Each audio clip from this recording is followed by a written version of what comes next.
US President Joe Biden has hosted his Canadian and Mexican counterparts at the White House. This is their first in-person meeting since Biden took office. It's also the first North American summit in 5 years. Nathan King has the story. Well, the fact this summit happened at all and in person is good news. I mean, during the Trump administration, the meeting of North American leaders was essentially put on hold. The fact that the three were together here at the White House is a success, and very warm words at the beginning of this trilateral meeting from Joe Biden. Together we're taking on problems, mutual problems that affect our people, getting the pandemic under control, driving an inclusive economic recovery, and addressing migration.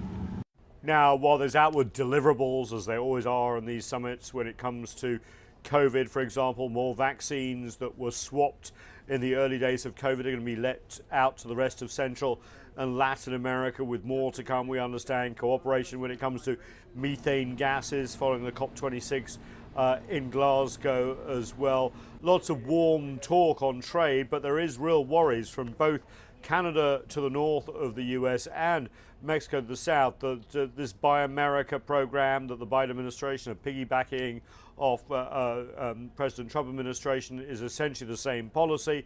They're worried about the USMCA, the trade agreement that Trump signed following NAFTA, and when it comes to dairy in Canada, lumber, there's worries about pipelines being shut down because of environmental concerns, and the Mexicans are also worried about the fact the US is opposing their energy plans to make more state control. So there's lots of differences, but still warm words from both Canada and Mexico going forward. La primera vez que conversamos por teléfono. From the first time we talked over the phone with the president already in office, he mentioned that we would not be seen as the backyard of the United States. We greatly appreciate that respectful treatment.